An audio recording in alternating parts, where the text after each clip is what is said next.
Afternoon. How's everybody doing? I hope you've cheered up a little bit from that abject, awful performance on Wednesday night. It is Friday. It is the 2022 version of October the 20th. You're back here with me, Sean Butler, and a damp, miserable Bugsy Malone today. She's been a real grumpy, grizzly little git. And we bring to you episode 73 of Tottenham Walks here on the Spurs Talk Show. If you're new, welcome. If you're not new around here, welcome back. Regardless of your status, I hope you're happy and healthy and doing all those things that you love. You know the bit by now. I would ask you one favour before we get going, guys, and that is if you could hit that like button. Drum the thumb on that like button. Smash the subscribe button. And then tickle the notification bell for me so that the algorithm can appreciate it and send it out to more Tottenham fans. Guys, where did we get going? Well, look, I deliberately delayed the video today because I wanted to catch Conte's press conference, at least the first part of it. The embargoed thing comes out at 10:30 tonight, or around that time, to see what sort of news we've got, what the team news, and if there's anything we could read into. What the hell was that noise? If we could read into any of the information that's coming out around Tottenham's crucial game against Newcastle on Sunday. Are we going to bounce back? You know what? If we are, we're going to need an absolute 180 in the effort and the commitment and the passion and the heart and the fight and all the things that were lacking and were so poor in our woeful display against Manchester United. Look, we've spoken about the top four back in the day, and it became top six when Tottenham emerged into it and Manchester City came into it. And now I think it's reasonable to start thinking about, is it a top seven? Newcastle look like they're a team on the up. They've got quality dotted throughout their squad, and they've got bags of money that whenever there's a gap, they can go and fill it. Most of the players that Newcastle have gone out and bought, over the last, whatever it is, 18 months 12 months even since the Newcastle ownership changed. Come on, we're going this way. Have worked out. Dan Burns, tall 6'7" left back. Dan Burns. You'd never think he'd be a left back, would you? It's just weird, isn't it? But that's where he plays for Newcastle. He does very, very well. Fantastic transition into the team for him. Sven Botman, another tall fella. Very, very solid, steady centre-back. A player that I reviewed and was very interested in back in the summer in the hope that we would maybe have gotten him. And looks like we missed one there because I think he's a real talent. Another massive player, though, as well. And then, of course, you have... Come on, Bugs, we go back. Bugsy, let's go. And then, of course, you have Kieran Trippier slotted right back into the Premier League football. Fantastic. Bruno Guimaraes, what a player he is. Shout out to Jack Kanicki from the Irish Hotspur and Flat Cat Euro Talk. He was waxing lyrical about Bruno Guimaraes long before he came to Newcastle. And he was devastated when he ended up going to Newcastle because he wanted him at Tottenham. And look, Jack's got a great eye for spotting talent. So if you haven't already, make sure you go over there and subscribe to the Flat Cap Euro Talk channel where he identifies potential new prospects from around Europe. It's a really good channel. I'll put the link in the description. And then, of course, up front, I've got the danger men of, St. Maximum and Isaac. I think both of those guys, though, are out injured for the game. So there's a little bit of a reprieve for Tottenham. But, guys, if Tottenham are going to get back into the flow of things, then obviously we need to have some good news with our team selection and who's available as well. And unfortunately, it's not good news from Antonio Conte. He said that Lucas Moura is not fit enough or ready to start a game. We know he's not going to play Brian Hill, and so it came down to, well, given that Richarlison's definitely out for at least a couple of weeks, maybe longer, Were we going to finally see the return of the main man, our crucial linchpin in that 3-4-3 in Dejan Kulusevski? And the answer is a resounding no. He's not fit. And by listening to Conte, I don't think we're going to see him back for a while. I think that he's reniggled the injury and they're basically starting again with the treatment. So he could be out for three or 4 weeks, which would mean he'd miss the entirety of the remaining games before the World Cup. Really terrible news. Which leaves us, essentially, you start the season with 6 forwards, not including Perisic, if you wanted to think of him as a potential option there. And it leaves us, essentially, with 2 forwards in Sonny and Kane that are both looking pretty tired and jaded, neither of whom are particularly playing very well.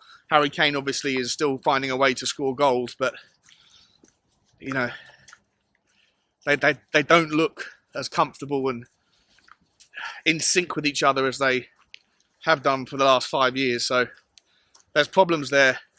And we have literally no option on the bench, apart from Bryan Hill, maybe, but, you know, Conte doesn't seem to have any faith in him.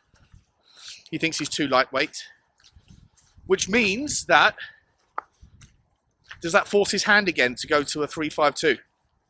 Well, before we go there is, of course, option B or C, which I spoke about on a video about 2 weeks ago, and I'll put the link here. So if you want to check it out, we talked about playing Perisic as, you know, a forward, a wing forward, and maybe moving Sonny to the right, allowing him to cut in from the left or from the right and get onto the ball onto his left foot, like what Anthony was trying to do a lot on Wednesday night. And we know how capable he is with both feet and putting it top bins. The problem with Perisic, of course, is that he's flattered to deceive a lot this year. I think I really do, for me personally, I have been disappointed with him. He's far better going forward than he is defensively. But going forward, I just don't feel like he has the confidence to be having shots whenever he has attempted to have shots. They've usually been, but I don't remember him having a shot on target.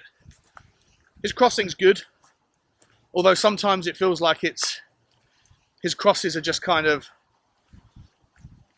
it's almost like paying lip service to the end of a move. It doesn't look like there's any real intention to find the player. I don't want to be overly critical on Perisic, but I haven't been impressed with him too much. But that would be the only option. If Conte wants to go back to 3-4-3 or 5-2-3, however you want to look at it, then you'd have to move Perisic up, because I don't think Bryan Hill's going to start a game. I don't think Perisic will play that role either. I think you'll see we have to go to 3-5-2. And that it will be a similar team to what we saw against Manchester United. The only difference that I think you move Ben Davies out, bring Clement Longley back in. You could make the argument to bring Sessegnon in for Perisic. Obviously, you're going to see a different potential right wing back. Not obviously, probably. I think you'll see Emerson come back in for Matt Doherty. Even though, for me, I think Matt Doherty still, for me, has the edge over Emerson. But we all know that neither of them are particularly brilliant. I don't know what Jed Spencer's got to do to get some minutes, but whatever it is, he isn't doing it. And then in the middle, I think it will be the same. Bissouma, Bentancur and Højbjerg. I mean, Bentancur and Højbjerg are crying out for a rest. Højbjerg looked, he's been our best player this season. For me, consistently above average, usually playing at 8.5 out of 10. And Bentancur's been very solid as well. But I think against Manchester United, they both looked absolutely exhausted. And we all thought, I guess, a lot of us thought as well, at least a lot of us thought, not everyone necessarily, but that Ollie Skip would, when he came back from his injury, would start to play and become a presence again and be a different option. I'll be honest, in the minutes that I've seen him come off the bench, you know, we've usually only seen him come on when we're hanging on to a lead, or when the game's over. And in all three of those games where I think I can remember seeing him, he was largely ineffectual, positionally a little bit naive, and vulnerable to getting the game passing him by. You know how I feel about the game on Wednesday, playing the three players in the midfield with Højbjerg on the left of the three, Bissouma in the middle and Bentancur on the right, with that zonal play where each of them were responsible for doing the 6 role and the 8 role the entirety of the pitch, and just looking after their particular side. I didn't like it. I thought it was very strange. It wasn't the system we used before. And it was confusing, I think, for the players, let alone for us to watch it. So for me, I would like to see us go to the initial style that we saw with Bissouma sort of lingering and loitering in the gap in front of the defence. Hi guys. And playing that protective role, allowing Højbjerg and Bentancur to be a little bit more free. Because I do think that with Guimaraes there pulling the trigger and pulling some strings, I think it would be nice to give Højbjerg and Bentancur a little bit more, I guess, creative space to do what they want to do at home, but have the reassurance that Bissouma's behind them to take care of Guimaraes in a more compact and specific role. Look, we are at home, right? We've won 10 games on the bounce at home, 30 points from the last 30 in the Premier League at home. So it's not the same as going away to Manchester United. It's not the same as going to a top 6 team and throwing in the towel. We should have full confidence.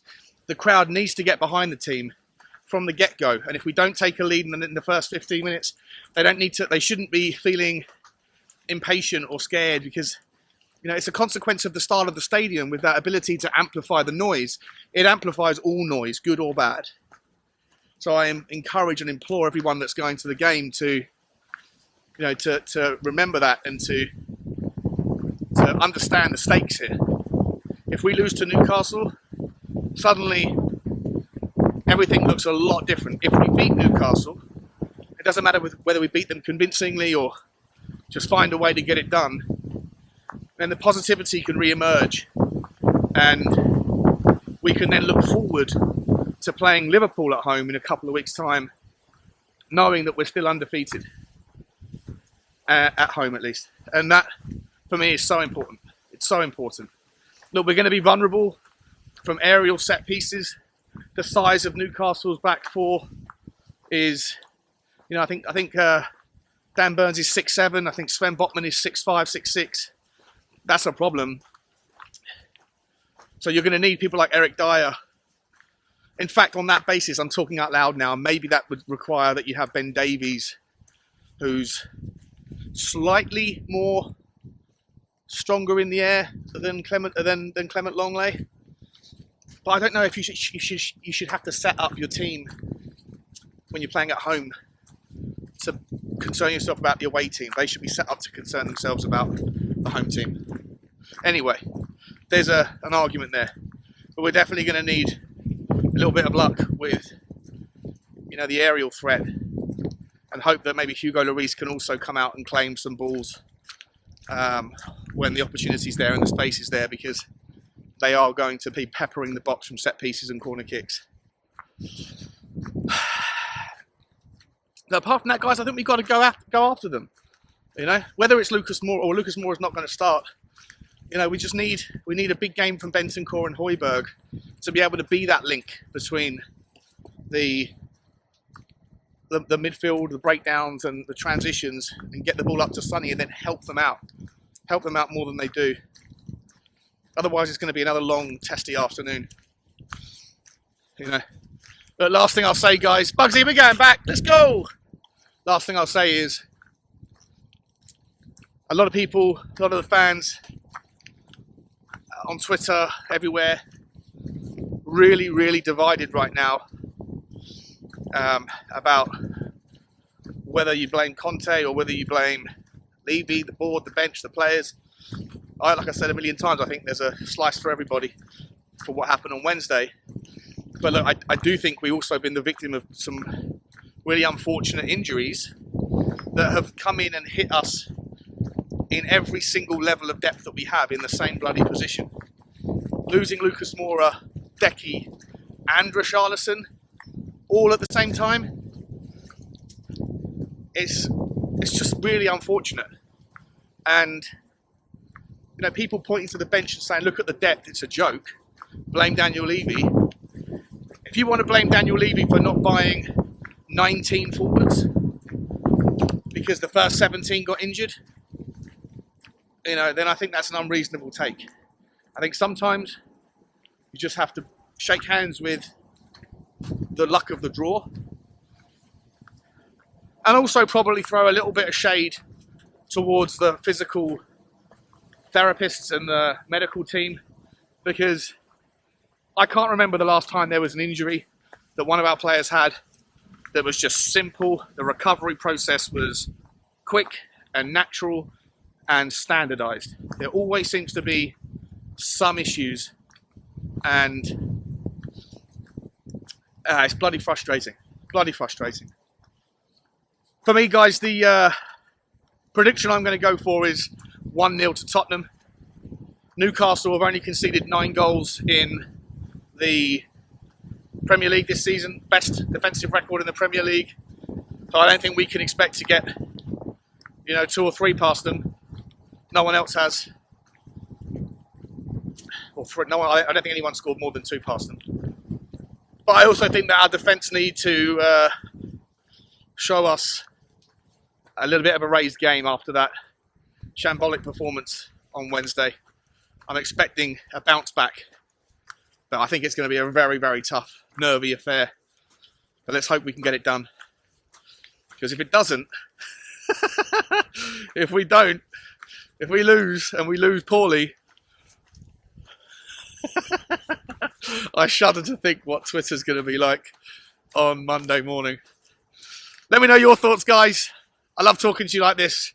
Like, share and subscribe. Have a wonderful Friday night, wherever you're doing, wherever you are. And I'll speak to you tomorrow. Love you always. As always, guys. As always. Bye-bye.